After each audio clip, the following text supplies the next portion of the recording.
வாரந்தோறும் சென்னை முகப்பேரில் நடைபெறும் Kings and queens assembly ஞாயிறு ஆராதனைக்கு அன்புடன் அழைக்கிறோம். சத்தியத்தை சரியாக அறிந்து வெற்றி வாழ்க்கை வாழுவீர்கள். சென்னையில் உள்ள உங்கள் நண்பர்கள், உறவினர்களையும் 3 மாதங்கள் தொடர்ந்து வரும்படியாக உற்சாகப்படுத்துங்கள். முற்றிலும் ஜெயமான வாழ்க்கை வாழுவார்கள். Chennai Mogappair kings and queens assembly சார்பாக நான் உங்களை ஆசீர்வதிக்கிறேன். நீங்கள் இப்பொழுது இருக்கிறதை காட்டிலும் 1000 மடங்கு பெருகுவதற்காக நான் உங்களை அழைக்கிறேன். அல்லது நீங்கள் ஆன்லைனில் வெளியூரில் இருக்கிறவர்கள் ஆன்லைனில் சண்டே தோறும் ஜாயின் பண்ணுங்கள். நீங்கள் இப்பொழுது சந்திக்கிற எந்த பிரச்சனையையும் தேடியும் காணாதிருப்பீர்கள் என்று கர்த்தர் சொல்லுகிறார். ஏனென்றால் அதில் மாயம் மந்திரமெல்லாம் இல்லை, சத்தியத்தை நாங்கள் சரியாக கற்றுக் கொடுக்கிறோம். எனவே நீங்கள் விசுவாசத்தில் பெருகுவீர்கள். விசுவாசிக்கிறவர்களுக்கு எல்லாம் கைகூடி வரும். ரைட்?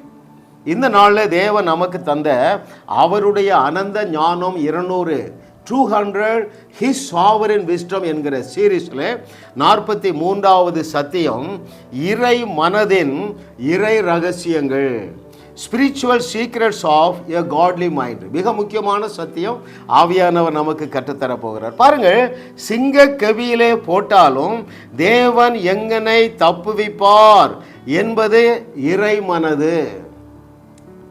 சீரும் நெருப்பிலே போட்டாலும் 7 மடங்கு உயர்த்தப்பட்ட சீருகிற நெருப்பிலே போட்டாலும் எங்களை எங்கள் தேவன் தப்புவிக்க வல்லவர் என்பது அப்படிப்பட்ட எண்ணம். எது அது? என்ன எண்ணம்? கிறிஸ்துவின் சிந்தை, இறை மனது. ரைட்? செங்கடலும் யோர்தான் நதியும் எரிகோ மதிலும் வந்தாலும் என் தேவன் என்னை எல்லாவற்றுக்கும் தப்புவிப்பார், எல்லாவற்றையும் தாண்டி போவார் என்கிற சத்தியத்தை அறிந்தவர்கள் இறை மனதை உடையவர்கள். இறைவனுடைய மனது தான் இறை மனது. Hallelujah. Oh thank you lord for your goodness. எப்பா யோனத்தானுக்கு பாருங்க, கடற்கரை மணலத்தரையான பெலிஸ்தர்கள் கூட்டம் எதிர்த்து வருது. ராஜாவும் அவனுடைய சேனையும் புதருக்குள்ள குகைக்குள்ள ஒளிந்து கிடக்கிறார்கள். இந்த இளைஞனுங்க டீனேஜ் யோனத்தான் பாருங்க தூள் கலப்புறான். எப்பா கொஞ்சம் பேரை கொண்டா இல்லை அநேகம் பேரை கொண்டா. இதுதான் இறை மனது. ரைட்? கர்த்தரை தெய்வமாக கொண்ட நீங்கள், என்னுடைய வியூவர்ஸ் அத்தனை பேரும் இறை மனதினால், இறைவனை போன்ற நினைவினால் நீங்கள் ஆட்கொள்ளப்படுவீர்களாக என்று சொல்லி நான் உங்களை ஆசீர்வதிக்கிறேன்.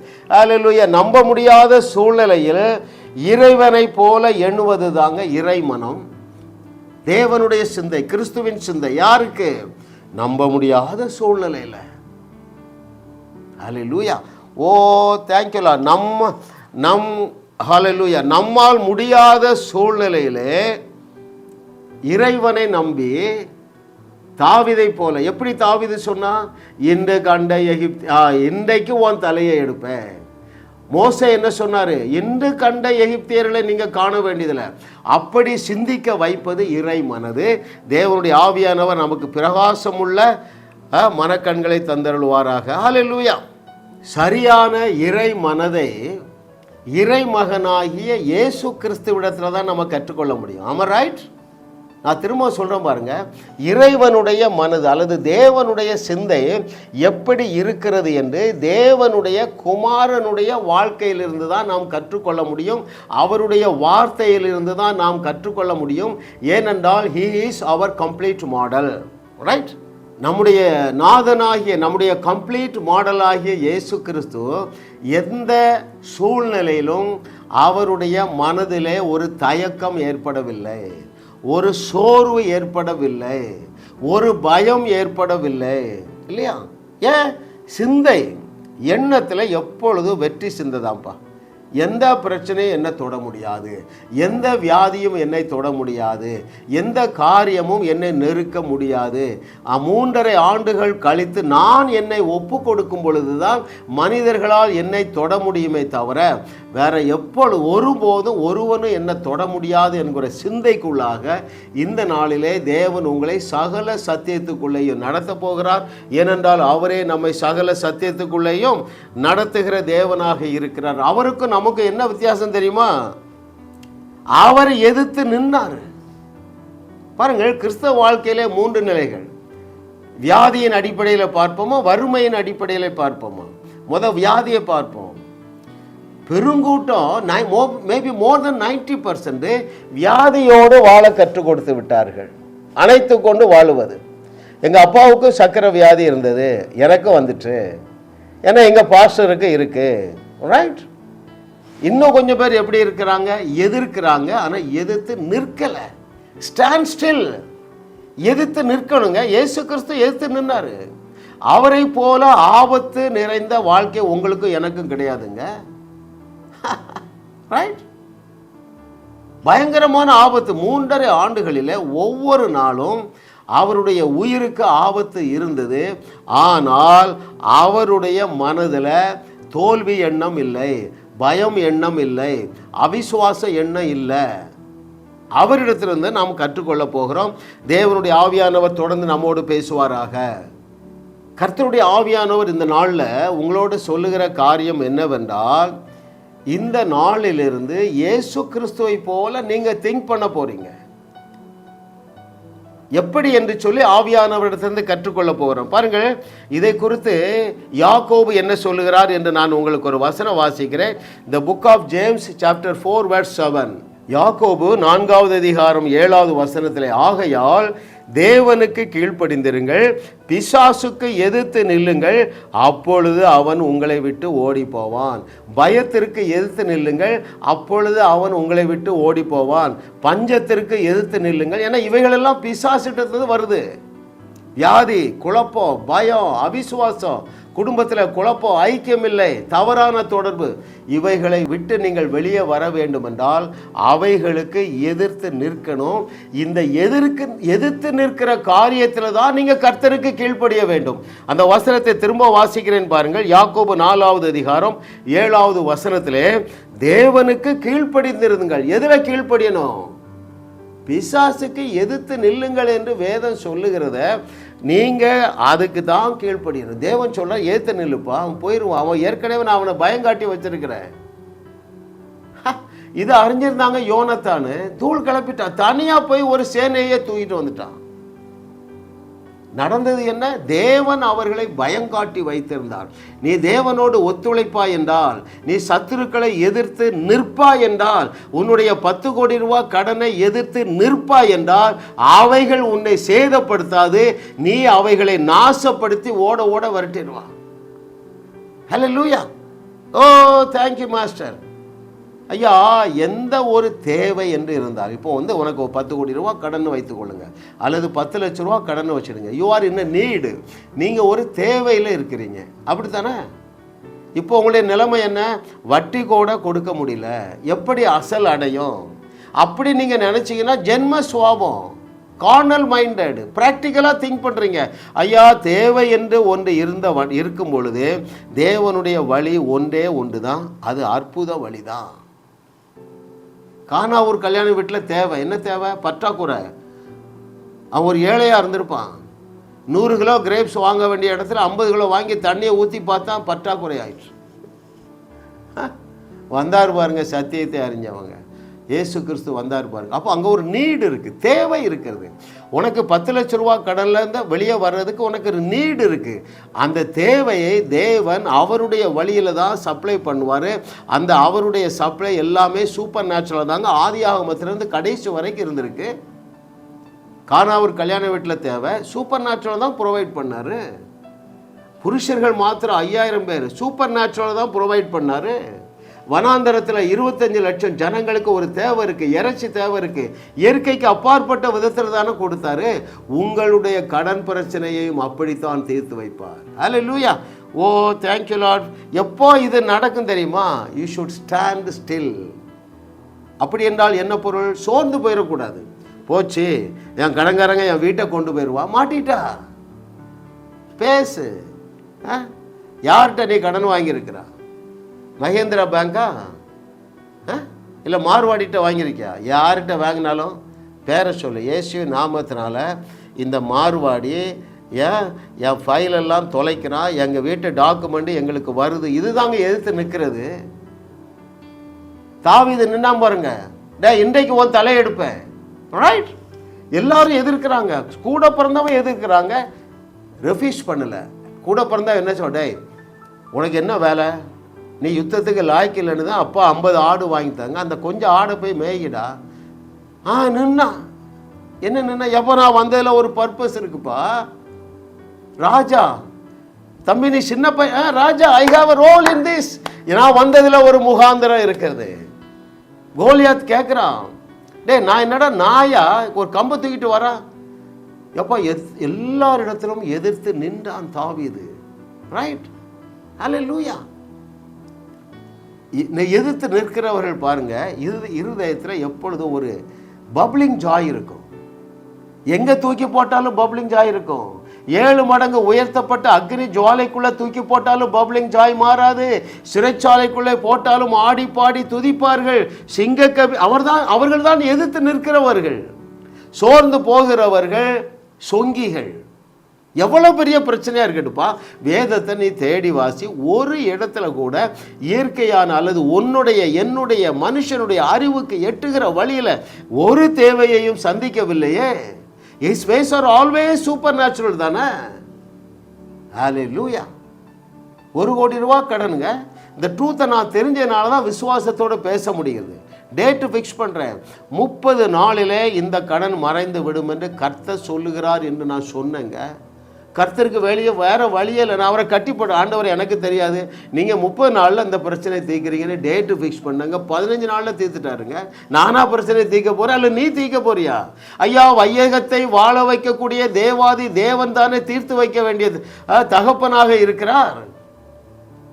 ஹல்லேலூயா. Oh thank you master for your goodness.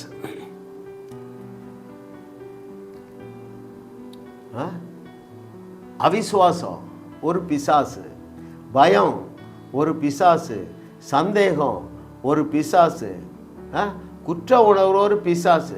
இந்த பிசாசை நீங்கள் நின்று பந்தாடவில்லை என்றால் இப்பொழுது நீங்கள் இருக்கிறீங்களா பரிதாபமான வாழ்க்கை. அவன் உங்களை ஃபுட்பால் வாக்கி விளையாடுறான். ஹல்லேலூயா. யார் யாரெல்லாம் சத்தியத்தை சரியாக அறிந்தார்களோ அவர்கள் பிசாசை பந்தாடினார்கள், இன்க்ளூடிங் அவர் கம்ப்ளீட் மாடல் அவர் லார்ட் ஜீசஸ் கிரைஸ்ட். ஹல்லேலூயா. கர்த்தர் நல்லவர் பாருங்களேன். அப்போ யாக்கோபு என்ன சொல்கிறாரு? பிசாசுக்கு எதிர்த்து நில்லுங்கள், அப்பொழுது அவன் உங்களை விட்டு ஓடி போவான். இன்றைக்கி நான் எந்த பாயிண்ட் பேசுகிறேன்னா, ஸ்டாண்ட் ஸ்டில், நிலையாக நில்லு. எப்படி ஐயா நிலையாக நிற்க முடியும்? நாளைக்கு நான் 5 லட்ச ரூபா செக்கு கொடுத்துருக்கேன், நாளைக்கு பேங்கில் போட பணம் இல்லை. அப்பொழுதும் உன்னாலே ஸ்டாண்ட் ஸ்டில் பண்ண முடியும், எதிர்த்து நிற்க முடியும். எதில் எதிர்த்து நிற்க தெரியுமா? எண்ணத்தில். பிசாசு அப்பலே போ சாத்தானே, இந்த கடனை நான் அடைக்க போகிறதில்ல, ஏனென்றால் பாவியாகி அந்த மாறுவாருடைய உழைப்பு எனக்கு உரியது என்று என் தேவன் சொல்லி இருக்கிறார். நீ சத்தியத்தை சரியாக அறிஞ்சா நீ தில்ல நிற்பா. சில சாட்சிகளை சொல்ல நான் விரும்பலை, செத்தே போயிட்டாங்கங்க. தனியாண்ட ஃபோனில் பண்ணுங்க, யார் போகிறது அது? அருமையான தேவர்களே, நீங்கள் தேவர்களாக இருக்கிறதுனால உங்களாலே சூழ்நிலைக்கு எதிர்த்து நிற்க முடியும், நிற்க வேண்டும். ஏனென்றால் ஈஸ் அவர் கம்ப்ளீட் 3 வருஷம் பயமே இல்லைப்பா, என்னை எவனும் தொட முடியாது. அதிகபட்சம் என்ன பிடிச்சிட்டானா என்ன செய்வேன்? அங்கே மறைஞ்சிட்டு இன்னொரு இடத்துல போய் தோண்டிடுவேன். ஹல்லேலூயா. ஈஸ் அவர் கம்ப்ளீட் மாடல். அவர் என்னங்க சொன்னார்? ஒரு இடத்துல இஸ்ரேல் கலிலேயாவில் மறைஞ்சு எருசலேமில் தோண்டி இருப்பார், எருசலேமில் மறைந்து கப்பர் நாகூமில் தோண்டி இருப்பார். அப்போ அவர் அதாவது ஒரு ரீஜியனில் தான் வர்றாரு. அப்போ அவர் செய்ததை விட பெரிய கிரியை என்றால் என்ன? நான் இங்கே இந்தியாவில் மறைந்து கலிஃபோர்னியாவில் தோன்றிடுவேன். என் மகள் என்னுடைய பேர பிள்ளைகளோட 2 நாள் இறந்து விளையாடிட்டு 3ஆவது நாளில் திரும்ப சென்னைக்கு வந்துடுவேன். இப்படி உங்களால் விசுவாசிக்க முடியும். நீங்கள் சத்தியத்தை சரியாக அறிந்தீர்கள் என்றால் எதை ஏற்றுக்கொள்ளுவீர்கள் தெரியுமா? இயேசு கிறிஸ்து செய்த கிரியைகள் என்ன செஞ்சார்? ஒரு இடத்துல மறைஞ்சு இன்னொரு இடத்துல தோன்றார் அவரை பிடிக்க வரும்பொழுது. அப்போ அதை விட பெரிய கிரியைன்னா என்ன? ஒரு கண்டத்தை விட்டு இன்னொரு கண்டத்தில் போய் என்னுடைய பிள்ளைகளோடு 2 நாள் 3 நாள் ஜாலியாக இருந்துட்டு பாஸ்போர்ட் இல்லாமல் விசா இல்லாமல் நான் போயிட்டு வருவேன்ப்பா. ஏன்? அவர் செய்த கிரியைகளை நீயும் செய்வாய், அதை விட பெரிய கிரியை நாளும் செய்வாய். இயேசு செய்த கிரியைகளை நீயும் செய்வாய், அதை விட பெரிய கிரியை நாளும் செய்வாய். ஹalleluya. அவர் தண்ணீர் மேலே நடந்தாருப்பா. நீயும் நானும் ஃபுட்பால் விளையாடுற காலம் வந்துட்டு. Yes, it is written like that. அப்படி தான் எழுதியிருக்குப்பா. அப்படி தான் எனக்கு பைபிள் புரியுதுப்பா. I can not live an ordinary life. என்னுடைய செய்தியை கேட்கிற எவருமே வாழ்க்கையில தோல்வியோடு, வியாதியோடு, குழப்பத்தோடு வாழவே முடியாது என்று கர்த்தர் சொல்லுகிறார். ஏனென்றால் உங்களுடைய கண்கள் திறந்து விடும், பிரகாசமுள்ள மனக்கண்கள் வந்துவிடும். வாக்கு பண்ணப்பட்டுள்ள அத்தனை நன்மைகளினாலும் பரலோகம் உங்களை அலங்கரிக்கும். ஹalleluya. அப்போ ஜேம்ஸ் சொன்னதை பார்த்தோம். இப்போ பவுல் என்ன சொல்லுகிறார் என்று சொல்லி எபேசியர் 4வது அதிகாரம் 27வது வசனத்தை நான் உங்களுக்கு வாசிக்கிறேன். எபேசியர் 4:27 பிசாசுக்கு இடம் கொடாமலும் இருங்கள். Don't give room for the deceiver. அந்த சிந்தனைக்கு இடம் கொடுக்காதீங்க. இது இப்படி மாறிட்டுனா ரைட், எது எப்படி மாறிடும்? கடன்காரங்க என் பிள்ளைய கோர்ட்டில் கொண்டு நிறுத்திட்டா அந்த எண்ணத்துக்குள்ளே போகாதீங்க. அது பிசாசுனுடைய எண்ணம். தோல்வியை நினைத்து கொண்டே நீங்கள் வாழுகிறதுனால தான் உங்களால் வெற்றியை ருசி பார்க்க முடியவில்லை. யோனத்தான் பாருங்க, யுத்தம் துவங்குவதற்கு முன்பதாகவே சொல்லிட்டார், எப்பா நம்மிடத்துல எதிரிகளை ஒப்பு கொடுத்து விட்டார். தாவீது அடிக்கிறா, இன்று கண்ட என்ன சொல்றா, இன்றைக்கு உன் தலையெடுப்பேன். மோசே முழங்குகிறார், இன்று கண்ட எகிப்தியனை இனி எப்ப 430 வருஷம் கண்ட எகிப்தியர்களை இனி நாம் ஒரு நாளும் காண வேண்டிய அவசியம் இல்லை என்று இயேசு கிறிஸ்துவுடைய காலத்திற்கு முன்பதாகவே பைபிளில் 2வது புஸ்தகத்தில், யாத்திராகம புஸ்தகத்தில் அந்த கொலை செய்த அந்த திக்குவாயனால் எப்படிங்க சொல்ல முடிஞ்சது? ஹல்லேலூயா. அவனுக்கு இறைவனுடைய மனசு இருந்தது. Hallelujah. Thank you lord for your goodness. இன்னும் எபேசியர் 6வது அதிகாரம் 16வது வசனம் நான் வாசிக்கிறேன். The book of Ephesians chapter 6 verse 16. பொல்லாங்கன் எய்யும் அக்கினி ஆஸ்திரங்களை எல்லாம் அவித்து போடத்தக்கதாய் எல்லாவற்றிற்கும் மேலாக விசுவாசம் என்னும் கேடகத்தை பிடித்து கொண்டவர்களாயும் ஸ்டாண்ட் ஸ்டில், நில்லுங்க. உதாரணம் பார்த்து பாருங்க. பொல்லாங்கன் எப்படி எய்தான் ஆட்டு இடையின் மேலே? டேய், நீ ஆடு மேய்க்க தான் லாய்க்கு. அண்ணன் மாதிரிலாம் சொல்கிறான், உனக்கு இங்கே வேலை கிடையாதுடா, உனக்கு இதெல்லாம் முடியாது, இது பெரிய மேட்ரு. அவன் என்ன செஞ்சான்? அக்கினி ஆஸ்திரங்களை எல்லாம் அவித்து போட்டான். அக்கினி ஆஸ்திரங்கள் வருது, அவிசுவாசத்தை தூண்டுகிற செய்திகள் அண்ணன்ட்டு வருது. ராஜா சொல்கிறான், எப்போ நீ சின்ன பையன், உனக்கு எக்ஸ்பீரியன்ஸ் இல்லை, அதுலேயும் உயிஸ்டாண்ட் பண்ணுறான். ஏன்? விசுவாசம் என்னும் டிஃபென்ஸுக்குள்ளே போயிட்டான். விசுவாசம் என்னும் கேடகத்தை பிடித்து கொண்டான். பவுலுக்காக தேவனுக்கு நன்றி சொல்லுவோம். அவன் பாருங்க, இந்த வெளிச்சத்தில் இருந்தான். எப்பொழுதும் நான் விசுவாசிச்சா போதுப்பா, அது எதுவாக இருந்தாலும் சரி, கப்பல் சேதமாக இருந்தாலும் சரி, சிறைச்சாலைக்குள்ளே போனாலும் சரி, எனக்கு ஒன்றே ஒன்று தேவை, விசுவாசம். திரும்ப வாசிக்கட்டுமா? முக்கியமான சத்தியங்க. It is possible. ஐயா, உன்னால முடியாத ஒன்றை தேவனும் சொல்ல மாட்டான், நானும் சொல்ல மாட்டேன். ரைட், பாருங்கள். அங்கே எபேசியர் 6வது அதிகாரம் 16வது வசனத்திலே பொல்லாங்கன் எய்யும் அக்கினி ஆஸ்திரங்களை எல்லாம் செயலிலிருந்து போடத்தக்கதாய் எல்லாவற்றிற்கு மேலாக விசுவாசமாகிய கேடகத்தை பிடித்து கொண்டவர்களாயும் நில்லுங்க, ஸ்டாண்ட் பண்ணுங்க. ஒன்றும் உங்களை சேதப்படுத்த முடியாது. ஒரு கடன்காரர்களும் உங்களை விரட்ட முடியாது. உங்களுக்கு விரோதமாக போடப்பட்டிருக்கிற வழக்கு, நீ தான் தப்பு பண்ணியிருப்பா, நீ தான் பணம் வாங்கியிருப்பா பேங்கில், லட்சம் கோடியெல்லாம் கொண்டு போகிறாங்கங்க. நீ வாங்கின 1000 கோடியை தள்ளுபடி பண்ண மாட்டாங்களா பேங்கில்? ரைட். பாவிகளின் ஆஸ்தி உனக்காக அல்லவா சேர்த்து குவித்து வைக்கிற தொல்லையை அவர்களுக்கு கொடுத்தார் என்று வசனம் சொல்லுகிறது அல்லவா? 2 காரியங்கள் அருமையான தேவர்களே, முக்கியமானவைகள், மிக முக்கியமானவை. ஒன்று, தேவன் உன்னை நிபந்தனை இல்லாமல் நேசிக்கிறாரு, அந்த அன்பை குறித்த அறிவுக்குள்ளவா. 2வது, விசுவாசம். உங்கள் விசுவாசமே ரவுண்ட் போடுங்க. உங்கள் விசுவாசமே உலகத்தை ஜெயிக்கிற ஜெயம். உங்கள் விசுவாசமே உங்களுடைய வழக்குகளை உங்களுக்கு ஜெயத்தை கொண்டு வரும்.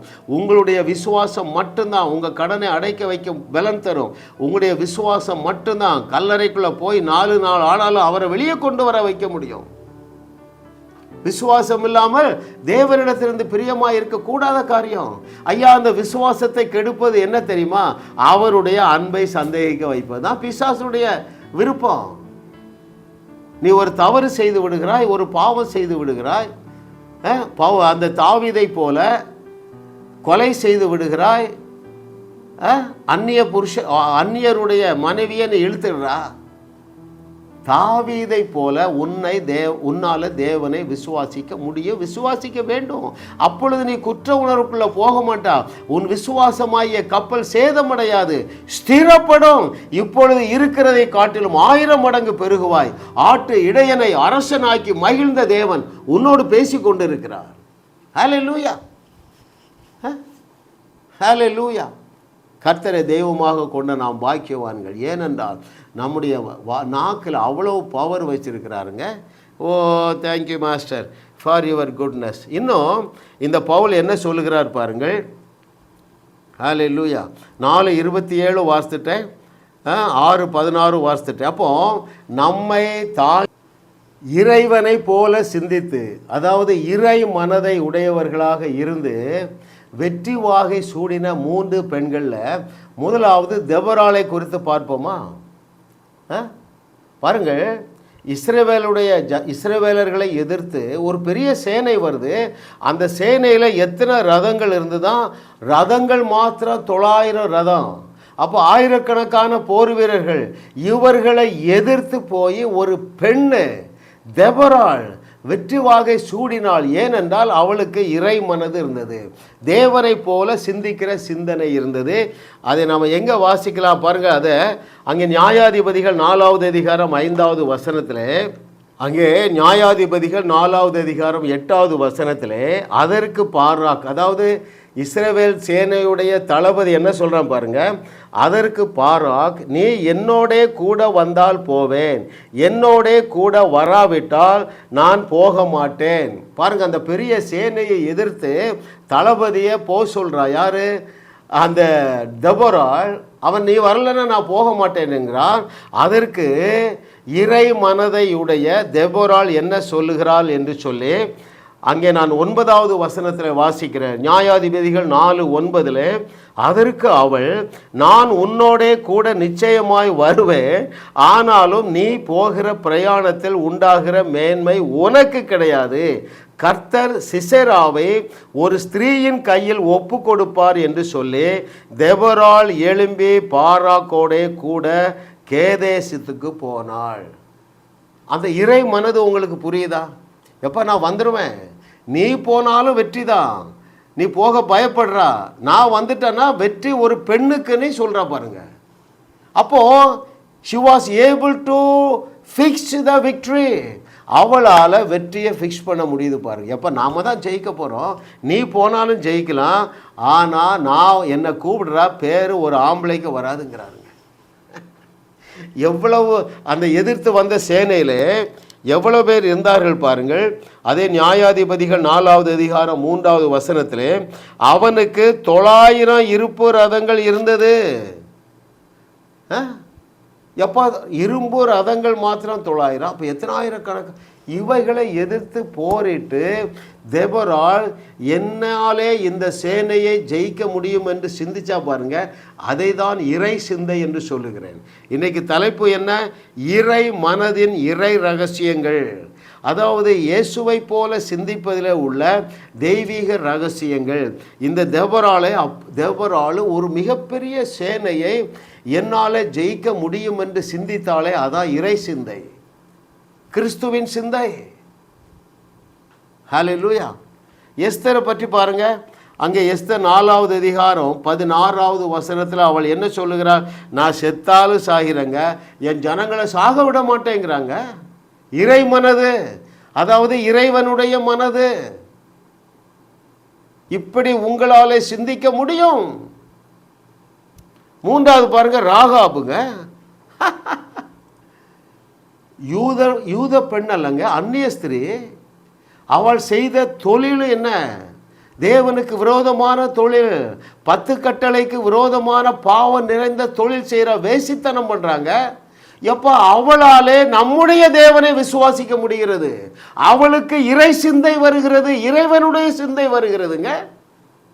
அதை குறித்து எபிரேய நிருப ஆக்கியோன் என்ன எழுதியிருக்கிறார் தெரியுமா?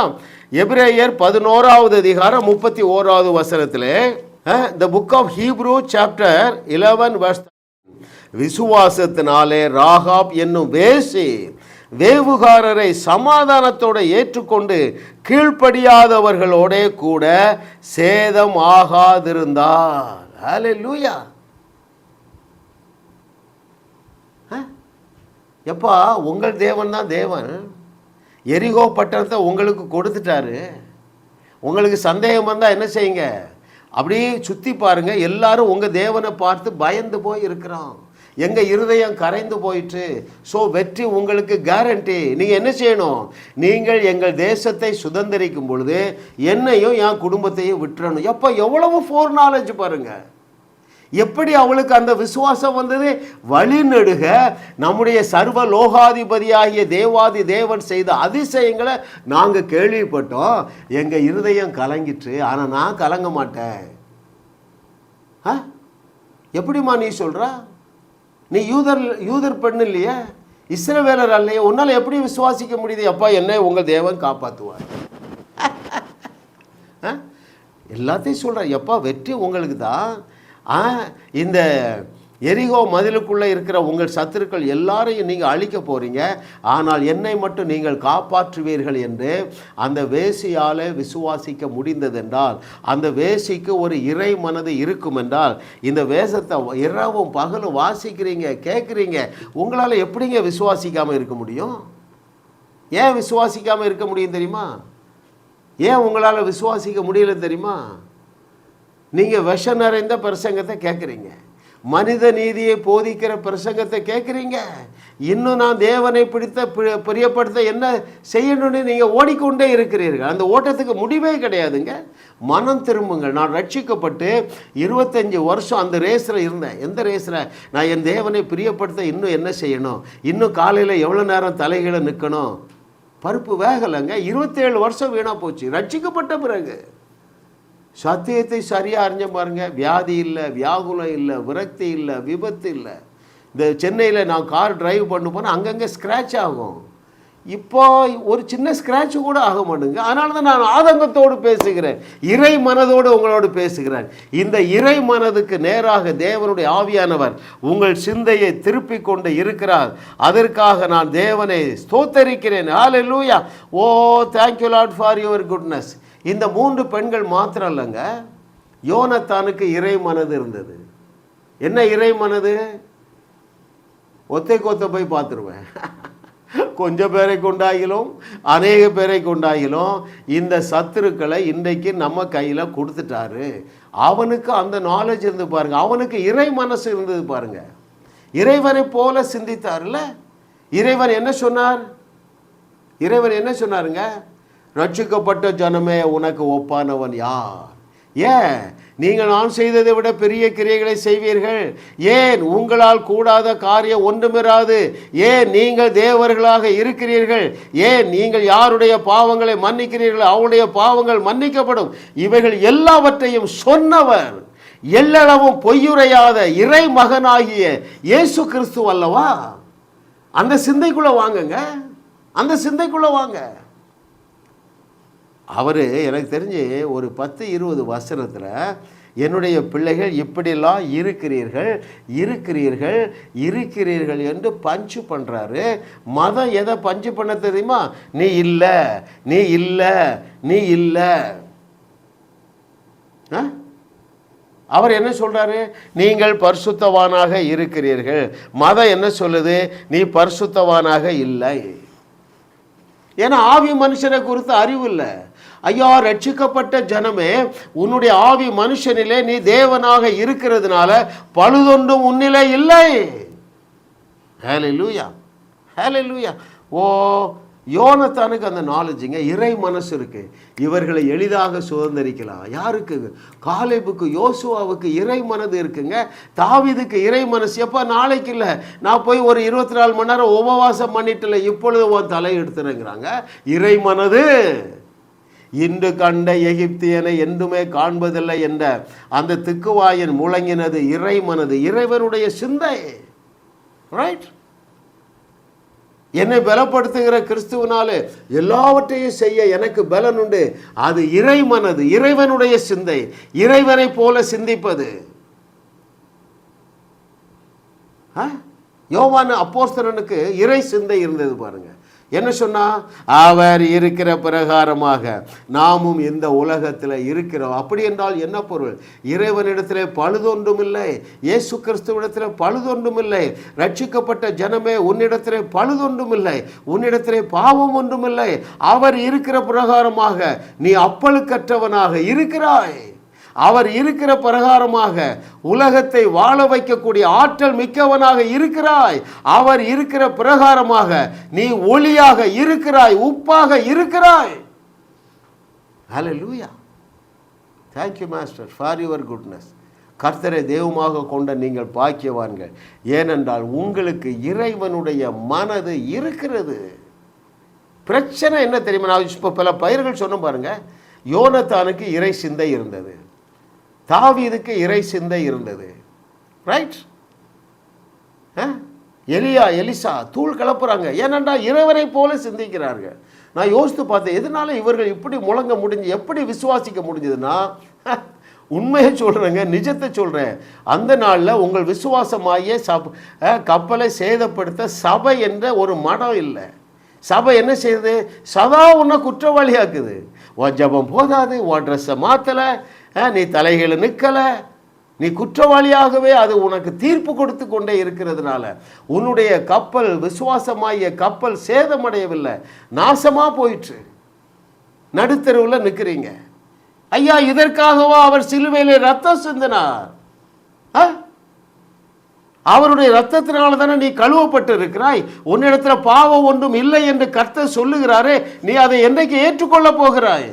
ஐயா, என்னுடைய ஆவி மனிதனிலே பழுதொன்றும் இல்லைப்பா, என்னிடத்தில் குற்றம் ஒன்றும் இல்லை, என்னிடத்தில் பாவம் ஒன்றும் இல்லை. நான் செய்கிறேன்னா பாவம், ஆமாம் இன்றைக்கும் பாவம் செய்கிறேன்.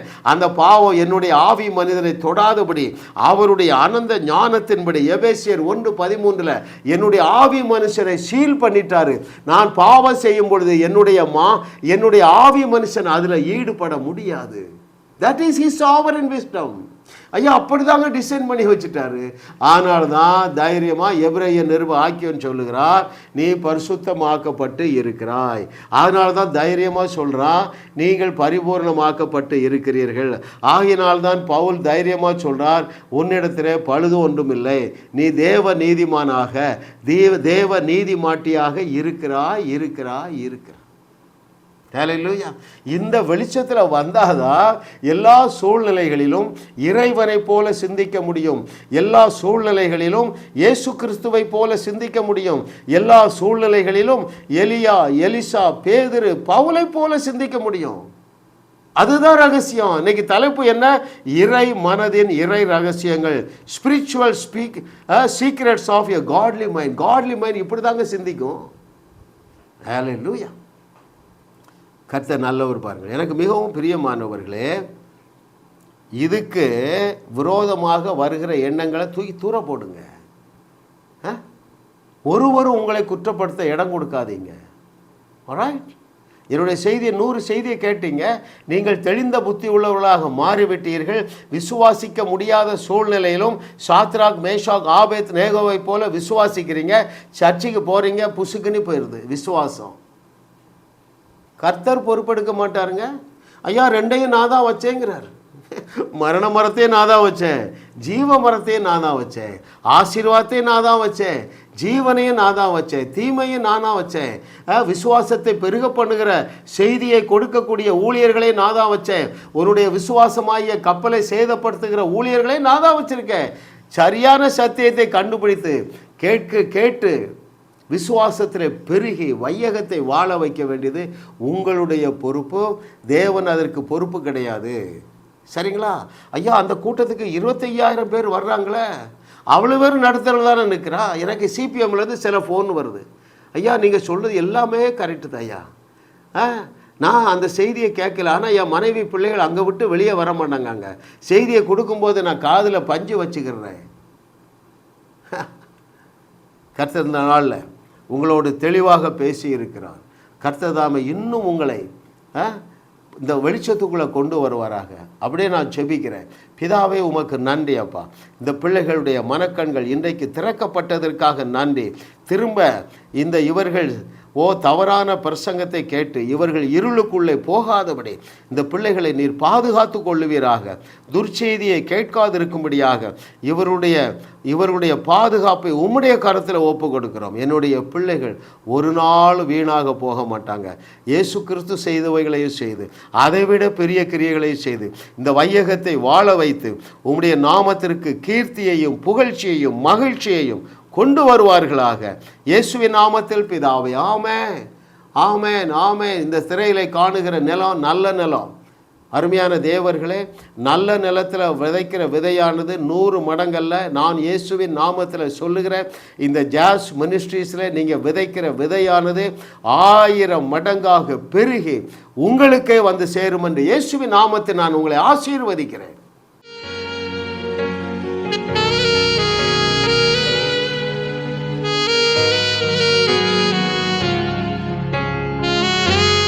உங்களையும் வாழ வைத்து உங்கள் மூலம் உலகத்தையும் வாழ வைக்கவே தேவன் எங்களை கிருபையாக அழைத்துள்ளார். விடுதலை பெறவும் சுகத்தை அனுபவிக்கவும் எங்களோடு தொலைபேசியில் தொடர்பு கொள்ளுங்கள். இந்த சேனலை சப்ஸ்கிரைப் செய்து வீடியோவை லைக் செய்து பலரோடு பகிர்ந்து கொள்ளுங்கள். அவர்களும் ஆசீர்வதிக்கப்படட்டும்.